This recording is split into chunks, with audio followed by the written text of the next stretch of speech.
Bismillahirrahmanirrahim.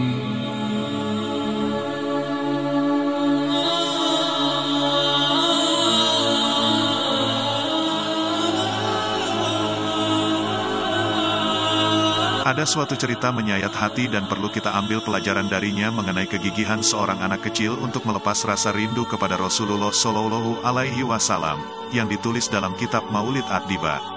Cerita ini dialami sendiri oleh sang pengarang Maulid Ad-Diba, yakni Imam Wajihuddin Abdurrahman bin Ali bin Muhammad bin Umar bin Ali bin Yusuf bin Ahmad bin Umar Ad-Diba petik terbalik I As-Syaibani Al-Yamani As-Zabidi As-Syafi petik terbalik I.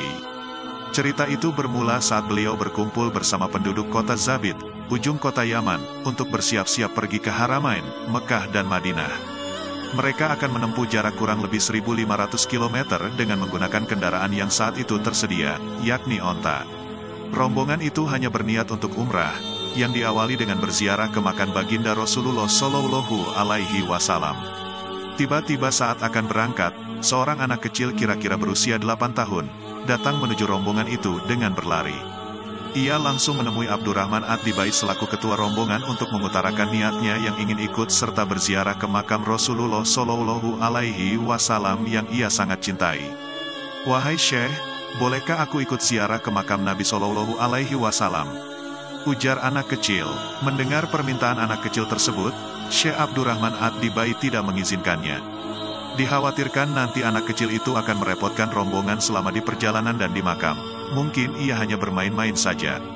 Kemudian Syekh balik bertanya, "Kenapa kau sangat ingin ikut, sehingga kau datang menemuiku dengan berlari?"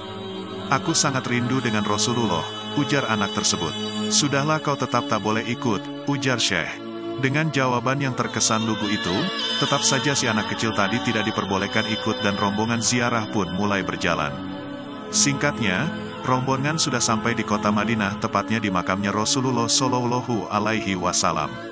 Tak diduga, Syekh Abdurrahman Ad-Dibai yang akan berziarah ini kaget, melihat anak kecil yang tak diizinkannya ikut itu ada di hadapannya. Langsung si Syekh menegurnya dan bertanya, "Wahai anak kecil, dari mana kau datang, dan bagaimana kau bisa ikut?" ujar Syekh. "Ketika kalian berangkat, aku masuk dalam koper rombongan peziarah," ujar anak kecil. "Aku tidak kaget kalau kau masuk koper, karena kau bertubuh kecil. Tapi selama 2 minggu di dalamnya kau makan dan minum dari mana?" tanya Syekh. Lalu anak kecil pun menjawab, "Wahai Syekh, sungguh aku dilupakan dari makan dan minum karena sangat rindu kepada Rasulullah Shallallahu Alaihi Wasallam." Mendengar itu, Syekh Abdurrahman Ad-Dibai langsung terdiam dan dalam hatinya malu, karena beliau merasa kalah rindu dan cinta kepada Rasulullah Shallallahu Alaihi Wasallam daripada seorang anak kecil. Buktinya, si anak kecil tersebut mampu berjuang dengan sangat gigih untuk dengan melepas rindunya kepada Rasulullah yang ia cintai. Dalam diamnya Syekh Abdurrahman Ad-Dibai, beliau ditanya oleh si anak kecil itu dengan pertanyaan yang sederhana dan polos, layaknya anak kecil pada umumnya.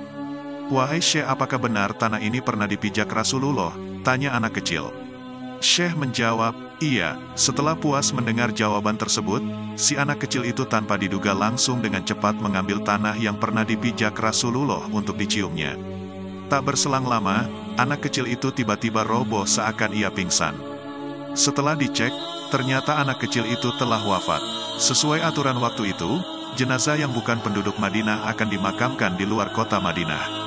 Karena memang anak kecil itu berasal dari Yaman, maka jenazahnya dimakamkan di luar kota Madinah, agak jauh dari makam Rasulullah Shallallahu Alaihi Wasallam. Selesai menunaikan ibadah umrahnya, Syekh Abdurrahman Ad-Dibai teringat kepada anak kecil yang wafat kemarin. Datanglah belayu untuk berziarah ke makam anak itu. Ketika Syekh melihat kondisi makam itu, menjadi heran bercampur bingung. Karena beliau merasa ikut dalam mengkubur jenazah anak kecil itu di luar kota Madinah. Tetapi saat itu terlihat makamnya berangsur-angsur bergeser sendiri masuk kota Madinah mendekati makam Rasulullah. Langsung menangislah Syekh Abdurrahman Ad-Dibai melihat fenomena ajaib dan mengharukan tersebut. Beliau pun berkata, "Wahai anak kecil, betapa hebat dan mulianya engkau. Sewaktu kecil kau rindu hendak ziarah ke makam Rasulullah Shallallahu Alaihi Wasallam, dan sekarang pun saat kau sudah wafat kau juga masih rindu kepadanya. Perlu diketahui, sampai sekarang makam anak kecil tersebut masih ada dan makamnya pun ada di seberang Masjid Nabawi."